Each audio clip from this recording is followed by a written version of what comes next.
En la entrevista del día seguimos nosotros hablando con los protagonistas y nos acompaña también en este bloque el señor Miguel Ángel Gaspar, director de Paraguay Ciberseguro. Estamos arrancando un 2025 con características en las cuales la ciberseguridad va a seguir en un proceso de incrementar en el Paraguay la necesidad de tomar un punto con, diríamos, señal roja también en nuestra agenda y espero que, bueno, Miguel nos comente un poco más detalles al respecto sobre esto. ¿Qué tal, Miguel? ¿Cómo estás? Un gusto saludarte.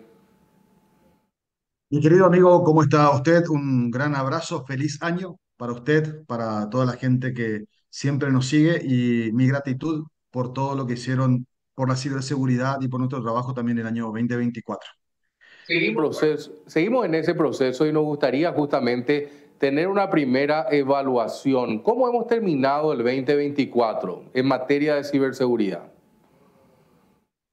Mire, en algunas cosas con números rojos. Voy a dividir esto en dos estadios para que se pueda entender. Usted sabe que tenemos dos frentes nosotros. Por un lado, el tema de ciberseguridad, seguridad de la información, empresas, personas, y por otro lado, el tema de niños. En cuanto al tema niños, los números están en rojo, donde ha habido un aumento exponencial de cyberbullying, sexting y abusadores, pedófilos, pederastas, que se valieron de inteligencia artificial, entre otras cosas, para hacer ataques hiperrealistas, cosa que también va a pasar en las empresas, a niños. Entonces, por un lado, tenemos esos números y hay que trabajar con la sorpresa de que una decena de países cuyos modelos educativos y modelos de gestión de menores en Internet optaron por erradicar al celular de las aulas. Brasil, Estonia, España, Francia, Finlandia. Entonces, eso por este lado. En cuanto al 2024 para las empresas y las personas, evidentemente la actriz principal ha sido la inteligencia artificial, pero pasó algo a mitad de año que marcó la hoja de ruta para todo el 2024 y yo creo que va a ser lo mismo para el 2025, que fue el evento del 19 de julio de 2024 del famoso CrowdStrike de Microsoft. Este evento por el cual los ordenadores se quedaron con pantalla azul y letras blancas. Y por lo que hay que preocuparse es porque el mundo empezó a hablar de dependencia tecnológica. Una cosa es el backup, la copia del respaldo, la restauración. Otra cosa muy diferente es el plan de contingencia. Otra cosa muy diferente y más profunda es el plan de continuidad del negocio. Y ahora se agrega a tal punto que NIST lo agregó, el estándar norteamericano, unos meses después. ¿Cómo hacemos para continuar el negocio cuando nuestra herramienta que sostiene el negocio está vulnerada? Es decir, la dependencia tecnológica. Y eso es lo que va a marcar la hoja de ruta para el 2025. Por un lado, inteligencia artificial. Por otro lado, el tema de dependencia tecnológica, lo que va a llevar sobre todo a las empresas paraguayas a tener que hablar de compliance, de cumplimiento, porque en todo lo que va de este año pasado, no quiero decir 100% porque los totales siempre son exagerados, pero un 95-96% de empresas que hemos asistido y visitado no habían contemplado, primero, un plan de continuidad de negocio y segundo, el abordaje de dónde estaban sus datos críticos y si su tecnología crítica podía seguir cuando no se pudiera sostener esa dependencia. Miguel Ángel, el tema de lo que estás planteando me lleva a consultarte cómo es las empresas paraguayas un poco preparándose en lo que es el tema de manual de cumplimientos, un comités que tienen que trabajar. Hay mucho por trabajar esas aristas. Muchísimo, muchísimo, y hay también una lucha innecesaria, encarnizada a veces, por el tema del framework, del marco de referencia. Sí. Vamos a tratar de construir una respuesta para que la gente tome su decisión desde el conocimiento. Todo bien con el tema de ISO. Está perfecto que la gente quiera tirarse a tener ese tipo de estándar, certificación y todo lo demás. Pero hoy en día esa no es la realidad de la gran mayoría de las empresas paraguayas que necesitan soluciones palpables, eficaces y en poco tiempo. De ser posible, en un primer quarter, en 3 o 4 meses, las empresas deberían de poder ver un cambio. Entonces, lo que nosotros propusimos, y de hecho nos está yendo muy bien con resultados y casos de éxito muy grandes, es, primero Paraguay adoptó en el 2018 para la función pública los SIS Controls, que son una forma sencilla y rápida de hacer un relevamiento, un reconocimiento, una serie de matrices para saber cómo estamos. Si a eso le agregamos los estándares NIST de Norteamérica que están disponibles y abiertos y hacemos un matrizado de SIS y NIST, nos vamos a dar cuenta de la realidad que tienen las empresas paraguayas. La mayoría, si tiene un backup, no lo ha aprobado. Si ha aprobado el backup, no tiene plan de continuidad del negocio. Si tiene plan de continuidad del negocio, no lo ha aprobado. Es decir, vos te sentás con el directorio y la gente de tecnología y le decís, ¿cuándo fue la última vez que vinieron un sábado a hacer un simulacro de que perdieron todo y tuvieron que levantarse de cero y no lo han hecho?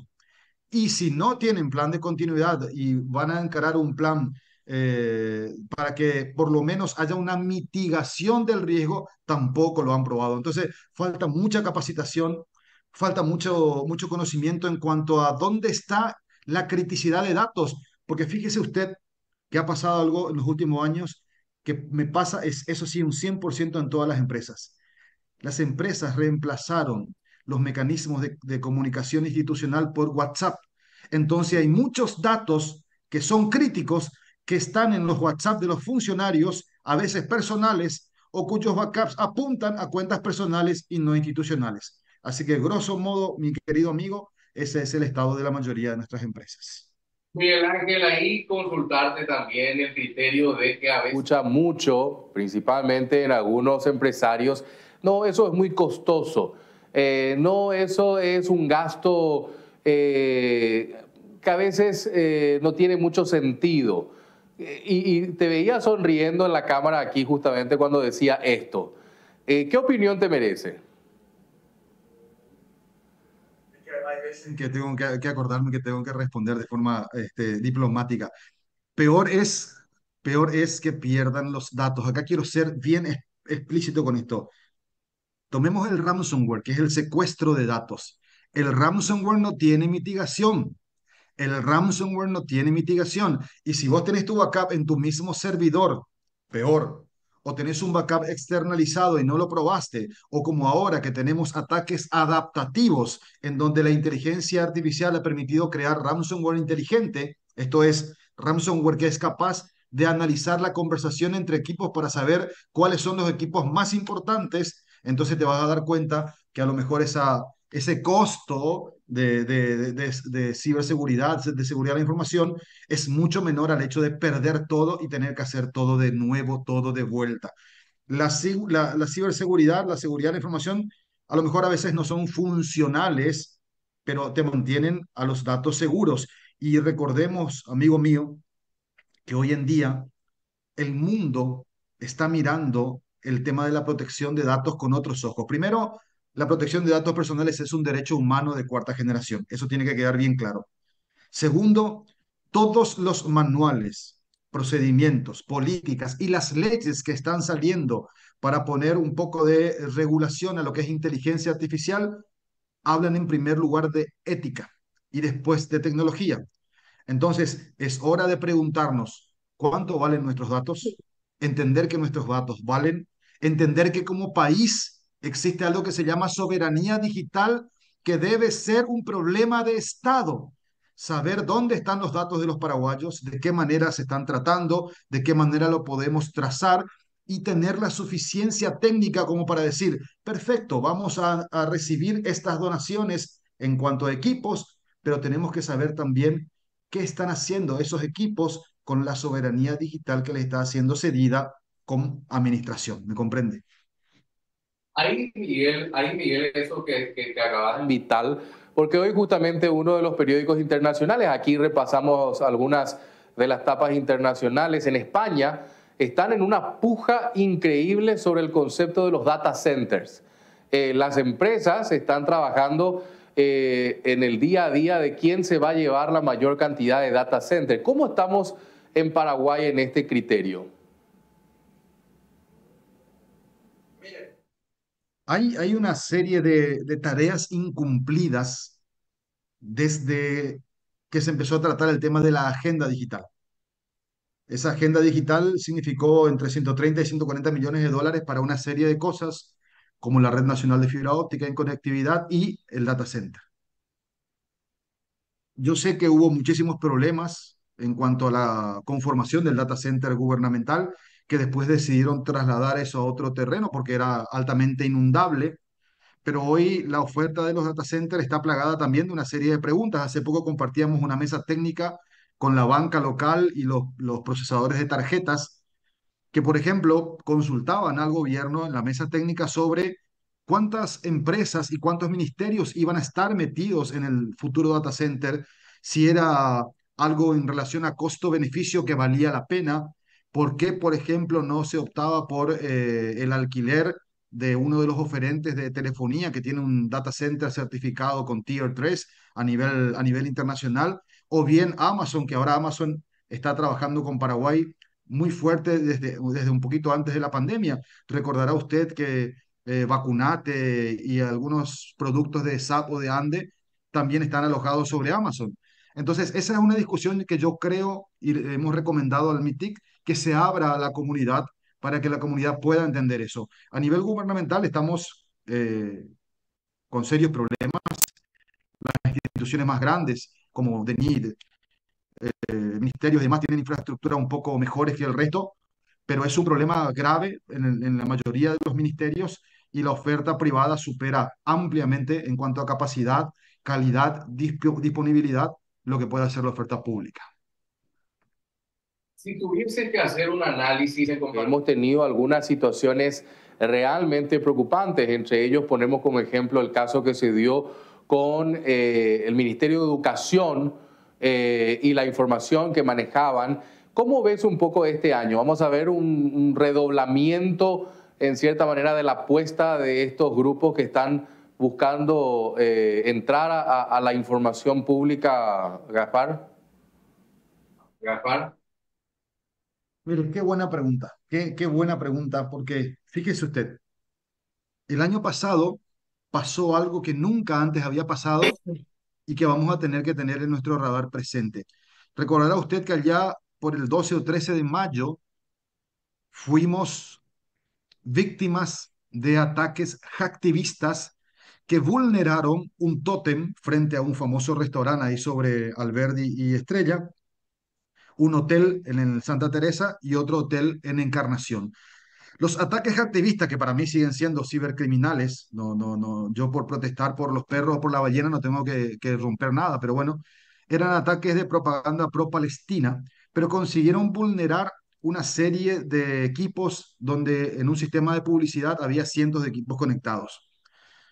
A eso le sumamos cosas como el ataque a la web del MEC, que venimos avisando hace mucho tiempo que el RUE tiene que ser intervenido porque tiene fallos y agujeros de seguridad, y me hago responsable de lo que digo.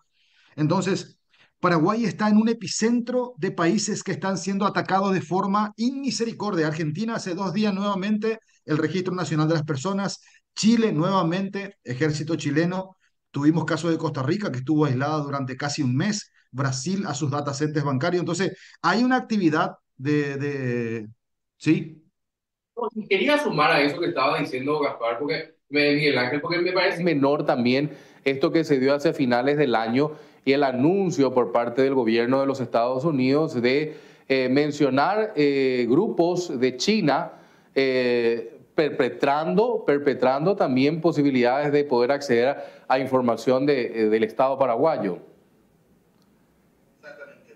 a eso se suma todo esto, porque si tenemos las actividades de los actores de amenaza que en la región ya están creando caos con secuestro de datos de compañía, también tenemos que preocuparnos por los proveedores de tecnología.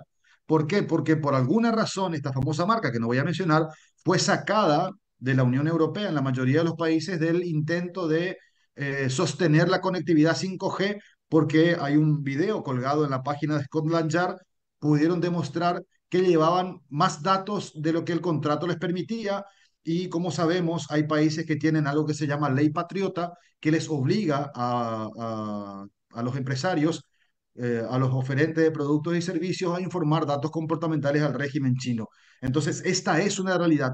Lo que pasa, y acá también falta capacitación, y esto lo digo con mucho cariño, cuando hablamos de esto, la gente toma partido polarizado como si fuera que estamos en la Guerra Fría todavía y es entre China y Norteamérica el problema. Acá todos nos espían, eso es algo que tenemos que asumir. Lo que pasa es que tenemos que tener la capacidad como país, así como tiene Estonia, de poder decir, mira, fulano de tal, tal marca, yo quiero adoptar esto para mis redes, pero esto y esto me vas a sacar de acá porque yo no quiero que se enteren de esto, yo no quiero que miren acá, y eso requiere calidad técnica. Entonces, si nosotros no tenemos esa capacidad y no podemos saber qué exactamente están llevando de nosotros, y recuerde usted que estas marcas están presentes desde los switches y routers que usa la policía, el ejército y algunos ministerios, hasta los tótems de autenticación en el sistema de identificaciones. Ahora, ¿qué podemos decir en estos últimos minutos, Miguel Ángel, sobre la cuestión de recomendación? Desenchufarse del sistema no es una opción. Vivimos tan interconectados que uno tiene la necesidad. Me tocó esta semana quedarme sin el teléfono una de estas mañanas porque me olvidé en la casa y era como que, no sé, me sentía hasta inútil, diría un poco en ese ejemplo. ¿Qué podemos hacer? ¿Qué tenemos que hacer? Amigo querido, la desconexión es posible, de hecho hoy muchos movimientos sociales hablan de desconexión, pero a nivel de sociedad y país, primero pelear para que este año podamos tener nuestra ley de protección de datos personales. Eso es justo y necesario. Se dio entrada a un proyecto de ley que salió de última hora, se aprobó en general, se va a estudiar en particular y espero que todos podamos participar de ese estudio. Trabajar cuanto antes para que Paraguay pueda tener una agencia de protección de datos personales. Trabajar cuanto antes para que el dinero de la agenda digital pueda servir para tener red nacional de fibra óptica, interconectividad, hablar seriamente de inteligencia artificial, modificar las grillas curriculares en escuelas y colegios. El profesor de pizarrón y tiza ya no va más. Tenemos que ayornarnos a la tecnología con propósito y más que nunca fuertes campañas de concientización porque como dije, todos los indicadores y empresas que hacen consultoría hablan de ataques hiperrealistas con inteligencia artificial. Es decir, es muy posible que usted vea a su oficial de cuentas de su propio banco llamándole por teléfono y diciéndole un montón de cosas cuando en realidad es un ser humano sintetizado con una herramienta de inteligencia artificial. Miguel Ángel, me gustaría que nos dejes las recomendaciones finales en torno a esto que mencionaba, sumando algunas cuestiones más. ¿Qué tenemos que tener como prioridad en la agenda este 2025? Primero, proteger nuestros dispositivos, aprender a proteger nuestros datos personales, nuestra casa, nuestros hijos, aprender a usar herramientas de seguridad, antivirus, firewalls, aprender a reconocer este tipo de ataques, sobre todo ley de confianza cero aplicado en uno mismo y en la familia, no darle clic a cualquier cosa. Seguimos teniendo vaciamiento de cuentas con la participación de las propias víctimas que fueron estafadas por los ciberdelincuentes, entender que nuestros datos valen, acompañar a los niños en Internet. Nosotros vamos a estar publicando la semana que viene el informe de lo que fue el 2024 y créanme que nuestros hijos nos necesitan también en Internet. Y apostar a generar entre todos nosotros, ustedes, medios de comunicación, nosotros, empresas y fundaciones sociales, apostar a la capacitación. Este país necesita capacitación y necesitamos que llegue en castellano y en guaraní a todo el mundo y que esto se pueda entender de una mejor manera. Miguel Ángel, un gusto conversar siempre contigo. Seguir hablando en el transcurso de este año y como siempre, muchos éxitos. Gracias a ustedes por todo el apoyo y que tengamos un buen 2025. Director de Paraguay Ciberseguro, hablándonos también sobre esto que es muy, pero muy importante para poner en nuestras agendas. Hacemos la pausa, enseguida estamos con más en 5 Días Televisión.